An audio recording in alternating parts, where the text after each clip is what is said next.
너무 유명한 말씀입니다. 사도행전 2장 1절부터 4절까지 말씀을 읽도록 할게요. 오순절 날이 이미 이르매 그들이 다 같이 한 곳에 모였더니 호련히 하늘로부터 급하고 강한 바람 소리 같은 소리가 있어 그들이 앉은 온 집에 가득하며 마치 불의 혀처럼 갈라지는 것들이 그들에게 보여 각 사람 위에 하나씩 임하여 있더니 그들이 다 성령의 충만함을 받고 성령이 말하게 하심을 따라 다른 언어들로 말하기를 시작하니라. 아멘.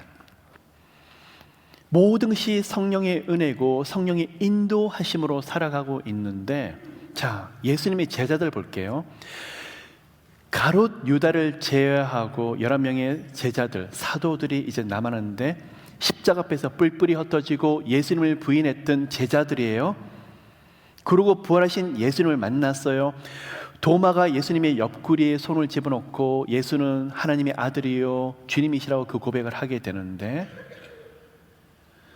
성천하시기까지 40일 동안 하나님 나라를 선포하시고 부활하신 예수님을 만나고 그들이 이제는 십자가 앞에 있었던 모습이 아니라 부활하신 예수님으로 만나게 되고 하나님의 은혜로 충만하게 되는데, 예수님이 이제는 성천을 하셔야 되는데 승천하시기 전에 예수님의 모습이 어떻죠? 제자들이 아직도 동문서답을 하고 있어요. 하나님의 나라를 회복하실 때가 언제냐고 묻고 있더라는 거예요. 이때니까 정치적인 독립을 지금 말을 하고 있죠. 그런데 우리 예수님은 아무 말씀하지 않으세요. 그냥 너희들이 본 그대로 내가 다시 오리라. 동문서답 하듯이 떠나버리시더라. 하늘로 올라가 버리시더라. 단 한 가지, 예루살렘을 떠나지 말고 내가 너에게 분부한 성령이 오시기까지 기다리라고 말씀을 하시고, 오직 성령이 너에게 임하시면 너희가 권능을 받고 예루살렘과 온 유대와 사마리아 땅끝까지 이르러 내 증인이 되리라. 그 말씀만 하시고 갑자기 하늘로 올라가 버리시는 거예요. 여러분, 여기에서 하나님의 놀라운 비밀이 한 가지가 있어요. 우리 하나님이 인도하신다, 은혜 주신다, 그리고 동행하신다고 말을 하고 있지만 실제로 이 모든 말씀들이 추상적인 말씀 같아요.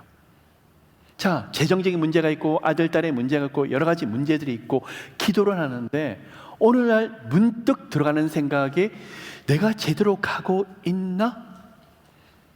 혹시 하나님이 인도하는데 내가 우둔해서 놓치는 것은 아닐까? 잘못된 선택을 하는 것은 아닐까? 내가 밀어내서 엉뚱한 길로 가는 것은 아닐런지, 내가 하나님을 제대로 믿고 있는 모습이 아닐까? 등등 수많은 갈등이 언제요? 인간적인 생각이 올라올 때 우리는 그 생각에 이끌려 가더라는 거. 자, 하나님의 사람이고 은혜가 충만하다 할지라도 사람은 그래요. 그래서 내면 안에서 수많은 갈등들이 있더라는 거예요. 예수님의 제자들이 예수님이 성천하시는 모습을 보고 그들은 여전히 모여서 예루살렘에서, 그리고 마가의 집에서 모여서 110명의 사람이 한 마음에 있어 간절히 기도를 하는데, 자, 10여일간 10일 정도 이제 오순절이 됐어요. 누가 오시죠? 성령님이 이제서야 강림하시더라는 거예요.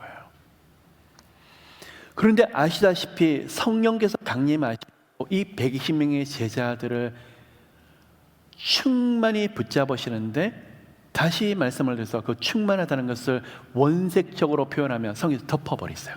완전하게 덮어버렸어요.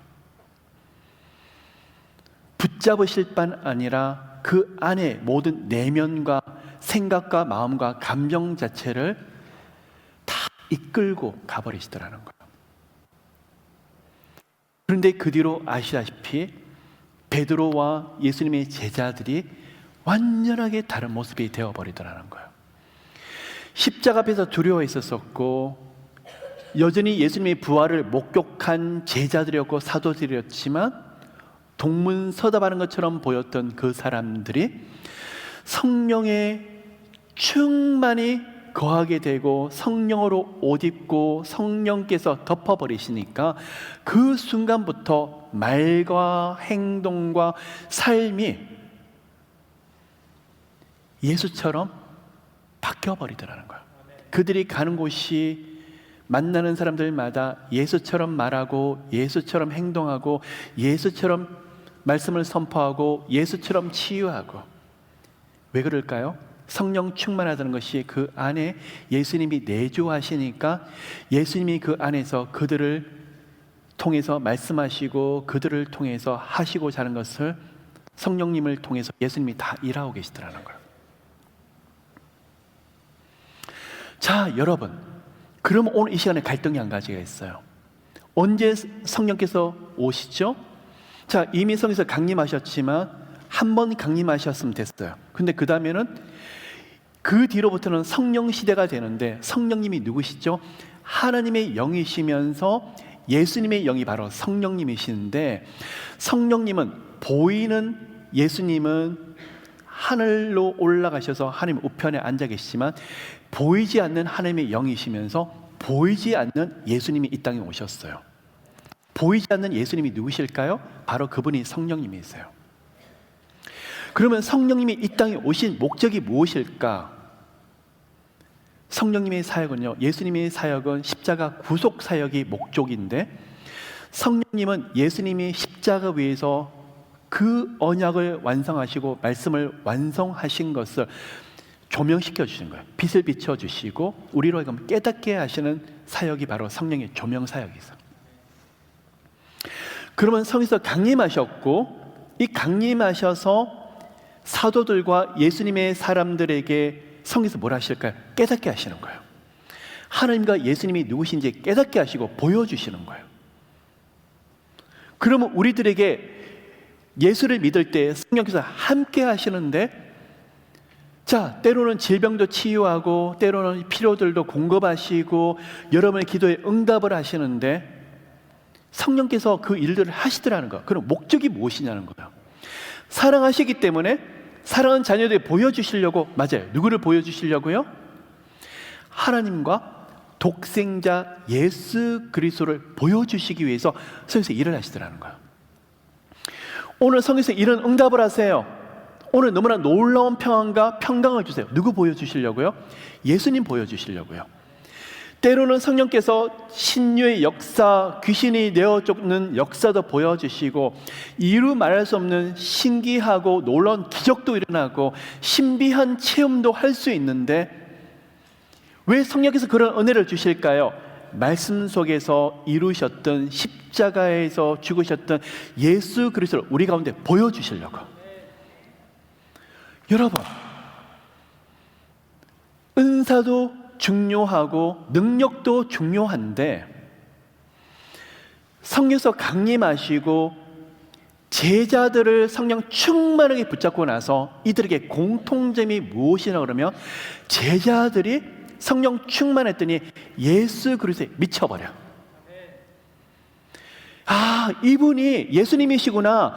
모든 말씀이 독생자 예수 그리스도를 향하는구나. 그러면서 베드로가 요엘서와 시편의 말씀을 통해서 그가 미쳤던 예수 그리스도의 선포를 했더니 그 입술에서 살아계신 예수님의 권능이 흘러나오게 되고 능력들이 흘러나오게 되니까 수많은 사람들이 예수 그리스도의 말씀을 들으면서 꼬꾸라지게 되면서 그들이 어찌할꼬 회개하는 너무나 놀라운 역사가 일어나더라는 거예요. 그러면 베드로가 하나님의 말씀에 사로잡혔지만 중심에 누가 있더라는 거예요? 예수 그리스도가 있더라는 거예요. 오늘 이 시간 여러분과 제가 나누고 싶은 것이, 똑같은 성령님이 내조하시고 예수를 믿고 성령께서 함께 하시는데 도대체 누구에게 성령께서 역사하시고 누구에게 이렇게 역동적으로 일을 하시고 누구에게 이런 놀라운 일들을 보여주실까?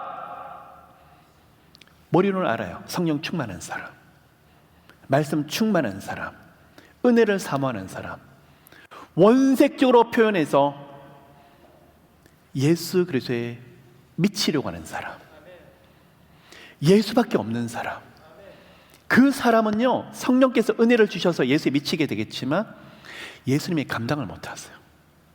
그리고 성령께서 은혜를 더 크게 부어주셔서 무엇을 줄고 무엇을 줄고. 여러분, 구약에서 아담과 하와의 범죄 이래로 하나님이 심히 고통하십니다. 죄로 인해서 심판하셔야 되는 거 하나님의 갈등. 그러나 그 영혼을 너무나 사랑하셔 건지셔야 되겠는데 길이 없으신 거예요. 사랑하는 존재인 사람의 모습을 보니까 너무 사랑스러운데 죄 때문에 미우셔서 하나님이 계속 그 안에서 내면적으로 충돌을 했어요. 바로 여기서 길을 내시는 분이 독생자 예수 그리스도예요. 하나님은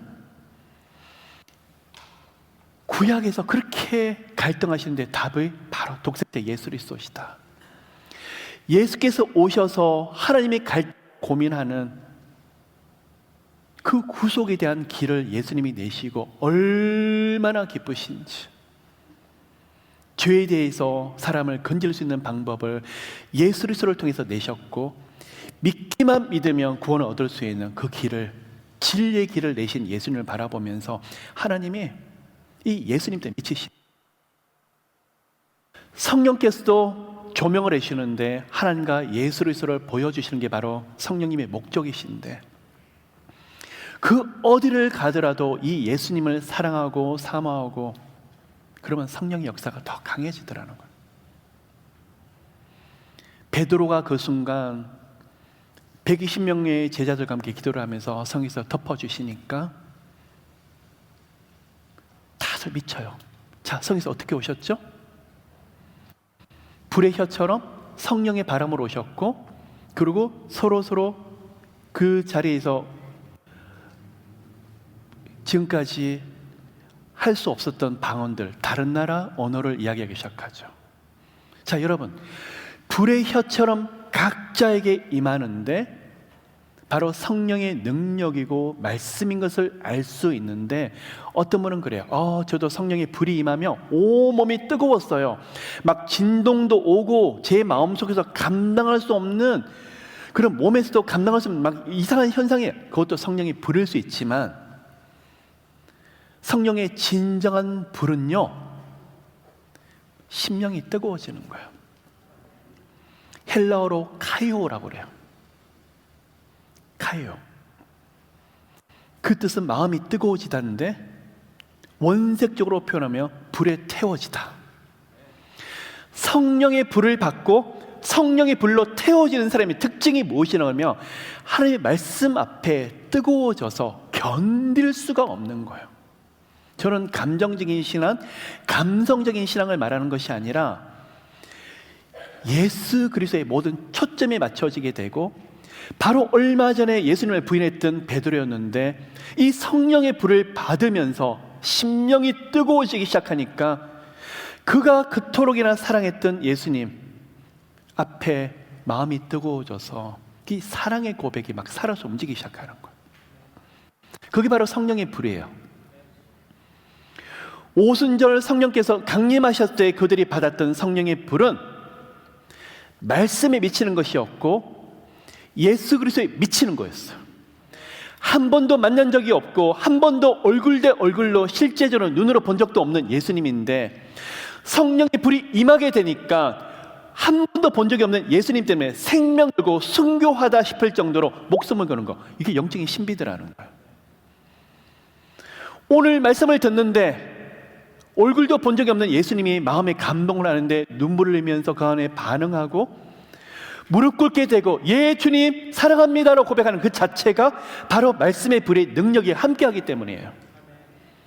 새벽마다 아침마다 하루를 살아가면서 때로는 좌절하고 낙심할 수 있는데 함께 거하시는 성령께서 그 말씀의 능력을 주시는데, 카이오, 헬라어 카이오, 불이 삼키고 정말 불에 태워지는데, 좌절했던 사람이 10분 말씀을 보고 나서 완전히 능력을 받고 다시 일어나게 되고, 사랑하고 용서할 수 없는 사람이 예수님을 사랑하는 가운데 예수님 눈으로 바라보게 되는데 마치 작은 예수처럼 삶을 살아가게 되는데 하나님이 그 사람을 통해서 성령의 엄청난 역사를 행하시더라는 거예요. 여러분, 오늘 이 시간에 도전합니다. 저부터도 마찬가지예요. 시대가 힘들고 현실의 눈을 바라보니까 답이 나오지 않는데, 답은요, 사도행전 2장에서 찾으시면 좋겠어요. 성령의 은혜예요. 그런데 하나님 은혜를 사모합니다. 은혜를 구합니다. 다 좋아요. 근데 여러분, 오늘 미치셔야 돼요. 그냥 있죠? 잠을 자다가도 잠꼬대 자체가 그냥 예수 그리스도로 했으면 좋겠어요. 그냥 무엇을 해도 예수 그리스도라는 고백 자체가 삶에서, 우리는 본능적으로 딱 그러잖아요. 무슨 일만 있으면 뭐라고 하죠? 엄마야. 엄마를 찾잖아요. 엄마를 찾는 건 좋지만 이제는 예수 그리스도를 찾으시는 우리 모두가 되시기를, 그게 바로 성령의 불이 임하는 거예요. 목사님, 저는 오늘 찬양 인도를 해야 되는데 너무너무 힘든 일이 있었고 영적인 공격도 많았었고 제대로 준비를 하지 못해서 너무 두려워요. 그런데 비록 기도가 좀 부족했었고 여러 가지 준비들이 좀 부족했는데 이 형제 자매 속에 예수가 미치는 거예요. 예수 안에 찬양을 하다가 예수를 쓰는 감격이 막 너무너무 가득하니까 감당이 안 되는 거예요. 음정 박자가 틀릴 수가 있고 소리가 좀 빨라지다가 늘어질 수도 있는데 때로는 음치일 수도 있는데 다 울어버려요. 왜 그렇죠? 저는 음악적인 기교도 필요하다고 생각이 돼요. 실력도 있고 재능도 있어야죠. 근데 그보다 더 중요한 것이 뭐냐면 성령께서 만져주시지 않으면 아무 소용이 없더라는 거예요. 예수에 미쳐 있을 때 흘러나오는 영의 찬양, 다 딱딱하고 힘들어서 너무나 고민하고 있는데 한 사람이 예수에 미쳐 있으니 생명이 흘러가기 시작하는 거예요. 우리 아들이요, 우리 딸이요, 우리 남편과 우리 아내가요, 아무 말씀 안 하셔도 돼요. 알고 있어요. 한 분만 미치시면 돼요. 한 분만 미치시면 불이 붙어요. 옆으로 불이 붙어요. 성령께서 급하고 강한 바람으로 오시네요. 자, 이거의 성령님의 모습이고 성령님을 루하우라고 그러는데 히브리어로 보면 언제 이게 나오냐고 그러면요, 라하프라고 그래요. 흑암 가운데 성령께서 운행하셨더라. 창세기 1장에 나오죠. 천지 창조하실 때. 이게 바로 사도행전 2장에 나오는 성령의 급하고 강한 바람이에요. 무슨 말이냐? 흑암 가운데 가만히 내버려, 케이오스의 상황을 가만히 내버려 두지 않고 성령께서 붙잡아 주셔서 질서정연한 세상으로 만드실 거다. 케이오스가 코스모스로 되는데 특징이 뭔지 아세요?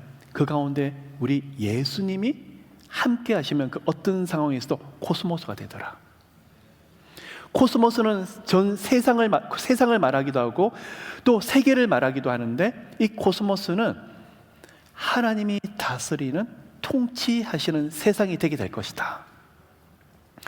다시 말씀을 드려서 죄로 인해서 무너졌고 예수님의 구속 사역을 통해서 진리의 말씀을 통해서 그 은혜로 구원을 얻을 수 있는 길을 열어주셨지만 깨닫지 못하는 사람들에게 성령께서 이 무질서한 영적인 상태, 이 세상에 너무나 어렵고 무질서한 상태에 예수님이 그 가운데 딱 중심에 서 계시고 예수에 미치게 되면 더 이상 무질서한 상황이 아니라 성령께서 우리 예수님이 다스려 주시는 가정과 사람과 세상으로 만들어 주리라. 그게 성령께서 급하고 강한 바람을 불게 하시는 거예요. 여러분, 오늘 이 시간에 비즈니스를 하십니까? 아니면 현실에서 여러 가지 문제들이 있으십니까? 목사님 혼란스러워요. 뭐가 뭔지를 모르겠어요.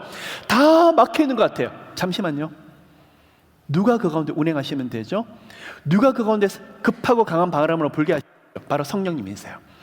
성령의 바람이 불고 성령께서 임재하시고 그 가운데 성령께서 역사하시기 시작하시면 무질서가 아니라 질서로 바뀌시더라는 거예요. 그러면 그걸 어떻게 알 수 있을까? 사모하는 가운데 계속적으로 은혜를 구하는데 성령의 임재를 계속 사모하셔요. 성경에서 함께 하시면 특별한 임재가 있으면 평안하게 돼요. 평안이 하나님의 응답이에요. 성령의 불이 임하고 마음이 뜨겁고 예수에 미치게 되는 사람의 특징이 뭐냐? 말씀 앞에 반응은 그렇지만 감격, 이 감격, 감동, 그리고 그 안에 기쁨과 즐거움이 살아서 움직이기 시작해요. 여러분, 오늘 이 시간에 성령의 불이 우리 마음속에 강력하게 임하게 되기를 축복해요. 자, 상상할까요? 아들이, 딸이 저 멀리 가 있어. 그냥 사진을 보는데 울컥해요? 글이 왔는데 마음이 너무나 뜨거워요? 안 그런가요? 자, 그렇잖아요, 여러분. 그렇게 보고 싶고 마음의 기쁨감 짠하잖아요. 왜 그렇죠? 생명을 나눈 관계이기 때문에 그래요. 자식과 부모는 생명을 나눴기 때문에 이 관계를 끊을 수가 없어요. 일하다가도 나를 키워줬던 어머님 생각에 마음이 먹먹해지고 보고 싶어지고 또 자녀를 생각하면 어떻죠? 생명을 나눴기 때문에 그래요, 여러분. 감동이 들어가고 그 안에 마음속에 울림이 있죠. 예수 그리스도가 그러셔야 돼요, 여러분. 이게 바로 성령이 부리고 급하고 강한 바람이 부는 거예요. 우리는요, 종교적인 예배를 드리는 것이 아니라 영의 예배를 드리는데, 영의 예배를 드리는 사람의 특징이 무엇이냐? 아, 목사님, 저는 일어나서 찬양 못하겠어요. 상관없어요. 생명이에요. 생명. 그 안에 살아있는 거예요. 예수를 생각하는데, 여러분, 한 번도 본 적이 없는데 예수님이 살아있어요. 그 안에서 막 움직이기 시작하는데 혼자 있는 것다고 생각을 했는데 예수님이 바로 옆에 계시는 것처럼 느껴지고, 내 문제라고 생각을 하는데 예수님이 개입을 하시겠다, 살아계신 예수님이 함께하는 것이 너무나 강력하게 느껴지는 거예요. 이게 바로 성령이 부리고 급하고 강한 바람이 부는 건데, 하나님이 이런 사람을 결코 내버려 두지 아니고 사용하시더라는 거예요. 여러분, 저도 어떤 것을 놓고, 프로젝트를 놓고 하거나 아니면 행사를 놓고 또 문화 선교를 놓고 기도를 할 때 버거워요. 처음에 두려워요. 현실의 벽이 너무나 높아요. 하나님을 대면해요. 튕겨나와요. 이거를 감당할 수 있을까? 우리 사이즈에서 이걸 할 수 있을까? 안 되는 이유가 100가지가 넘네요. 거기서 다시 기도하려고 그래요. 기도가 안 돼요. 잠시 접어두고 여기서 다시 시작해야 되겠다. 성령의 불을 받고 성령의 급한 바람을 경험해야 되겠는데 뭐죠? 마음이 뜨거워지고 그 가운데 성령의 임재를 경험해야 되는데, 성령의 임재 속에서 예수에 미치게 되니까 급이 없어지더라고요. 두려움이 없어져요. 그냥 절벽 끝에 뛰어내려도 날아갈 것 같아요. 비상할 것 같아요. 제정신이 아닌 거죠. 이게 됐다, 열렸다, 그 생각이 들어가는 거예요. 이거 하나님의 큰 문제가 아니다. 항상 문제는 또 인간적인 제정신이 돌아오면 문제가 되지만, 막 충만해지니까 예수에 미쳐 있으니까 이 문제가 작아져요. 그리고 그 마음을 붙잡고 주님 주시는 약속과 감동을 붙잡고 기도를 했는데, 조금 전까지만 해도 두려웠는데 신이 나는 거예요. 막 감격이 들어가는 거예요. 이미 되어진 거예요. 계속 예수 이름으로 기도하고 그 상상하고 그랬던 것들이 기도를 계속하는데 오늘 현실이 되어 있네요. 목사님, 그 일을 어떻게 했죠? 어떻게 감당했죠? 제가 한 게 아니죠. 저희들이 한 게 아니죠. 저희들은 두려웠고 무서웠는데 성령에서 은혜 주시니까, 예수님이 깊이 만나 주시니까, 제가 예수님 만난 것이 아니라 예수님이 저를 깊이 만나 주시니까 마음이 뜨거워지고 그 안에 감동과 감격이 쌓이게 되는데, 현실의 문제들이 별거 아닌 것처럼 보여요. 실제는 별거 아닌 게 아니죠. 너무 어려운 문제죠. 이걸 할 수 있겠다, 되겠다는 생각이 들어가요. 그래서 여러분, 밤마다 새벽마다 주님 앞에 엎드리는 부분이 바로 그 부분이에요. 인간적인 생각으로 살 수가 없기 때문에. 그냥 성령께서 제 마음을 붙잡아 주셔야 되는데 감동 없이는 안 되기 때문에 하나님, 오늘 저 주셔야 돼요. 이 은혜 주셔야 돼요. 그래서 여러분, 많은 분들이 기도 제목을 주시잖아요. 그냥 잘 될 거라고 하는 것이 아니라 기도해요. 하나님, 성령 덮어주세요. 예수님이 함께, 정말 특별히 함께 해주셔야 돼요. 저분이 지금 수술을 앞두고 있고, 저분의 질병이 어떻고, 법적인 문제가 어떻고, 너무 마음에 평안하고 기쁨이 있고 감동과 감격이 있는데 그때 글을 쓰는 거예요. 집사님 평안하세요. 권사님 제 마음에 기쁨을 주시는데 왜 이렇게 문제가 문제인천금처럼 안 보이죠? 다 해결된 것처럼 보이게 돼요. 너무너무 기쁨이 있어요. 제가 새벽에 누리는 복이 뭐죠? 감동 속에서 기도를 하다 보니까 성에서 덮으시니까 예수님이 그 가운데 너무나 보이시는 거예요. 목사님 정말이에요? 예, 제가 그렇게 기도를 하니까 하나님께서 그런 마음을, 저도 평안해요. 서로가 평안을 나누게 되는데 얼마 뒤에는 목사님 그 문제가 해결이 됐어요. 그 문제가 정말 별거 아닌 것처럼 됐어요. 우리 하나님이 개입을 해주시는데 그렇게 역사를 하시더라고요. 때로는 그 문이 닫힐 수가 있는데 다른 문 열어주시더라고요. 오늘 이 시간 마가의 다락방에서 누렸던 그 은혜, 마음이 뜨거워지고 성령의 불, 성령의 임재, 성령의 급하고 강한 바람이 부는 가운데, 그리고 방언이 터져 나오는데 우리처럼 또 은사가 있어서 방언하는 것도 좋지만 바벨탑에서 교만으로 인해서 흩어졌던 언어가 나눠졌던 것이 이제 언어가 같이 합쳐진다는 거예요. 하나님께서 새 일을 행하신다는 거예요. 예수에 미친 사람이 하나님이 새로운 일을 맡기실 거예요. 많은 분들이 저한테 물어봅니다. 목사님, 저는 사명이 뭔지를 모르겠어요. 소명이 뭔지를 모르겠어요. 은사도 뭔지를 모르겠고 뭘 해야 되는지를 모르겠어요. 걱정하지 마세요. 예수에 미치면 알게 돼요. 예수 그리스도에 미쳐야만 일을 하는 것이 아니라 일이 되어지게 돼요. 제 마음에 소원이 있습니다. 일을 잘하고 일이 커지게 되고 또 여러 가지 많은 영향을 주고 있는 영혼들에게 복음을 전하고 전도하고 또 선교하는 것도 정말 중요하지만, 하나님, 예수님이 저를 만나 주시지 아니하면, 예수에 미치지 않으면 저는 인간적인 말을 할 거예요. 저는 인간적인 말밖에 할 수 없는 사람이에요. 근데 성령님, 예수께서 제 생각과 마음을 충만히 만져주시고 저를 이끌어 주시고 감히 제 안에 살아계신 예수님 때문에 예수처럼 말하고 예수처럼 은혜를 나누고 예수처럼 감동을 나누고 생명을 나누고 예수처럼 치유를 선포하는 자들에게 있어서 오늘 이 시간 현실의 문제가 어떻더라고? 결코 작은 문제가 아닌 걸 보아요.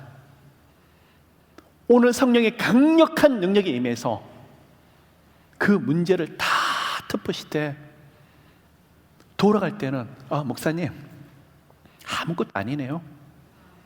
아무것도 아니네요. 왜 이거 가지고 고민하는지 모르겠어요. 염려한지 모르겠어요. 그게 바로 예수에 미친 사람이에요. 막 찬양이 흘러나오는데 감동, 감격, 생명. 근데 그 문제 해결이 돼요. 해결이 돼요. 오직 성령이 너에게 임하시면 너희가 권능을 받고, 이 권능이 바로 생명 속에서 있는 하나님의 말씀이 우리 삶 가운데 흘러나가기 시작하니까 예루살렘과 온 유대와 사마리아 땅 끝까지 이르러서 내 증인이 되는 거예요. 지경이 넓어지네요. 마지막 말씀이에요, 여러분. 여러분의 가정, 여러분의 진로 장래, 여러분이 행하는 모든 것들이 예수에 미치기만 하시면, 그 생명이 가득하게 하시며, 여러분 있죠? 뭘 해야 될지 사명과 소명도 가르쳐 주실 뿐만 아니라 지경이 점점점 넓어져. 그 은혜가 러빙 월십을 통해서 헐러 넘치게 되시기를 축복해요. 말씀이 많은 창세부터 요한계시록까지 중심에 예수님이 계세요.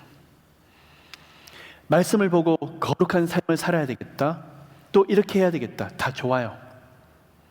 말씀을 보고 일어나실 때는 말씀이 누구시죠? 하나님의 말씀으로 천지창조를 하셨죠? 요한복음 1장에서는 하나님이 지혜로 천지창조를 하셨어요. 말씀과 지혜가 예수 그리스도예요. 말씀에 깊이 빠지게 되고, 또한 하나님의 지혜를 가진 사람의 특징이 뭐냐? 예수만 보이는 거예요.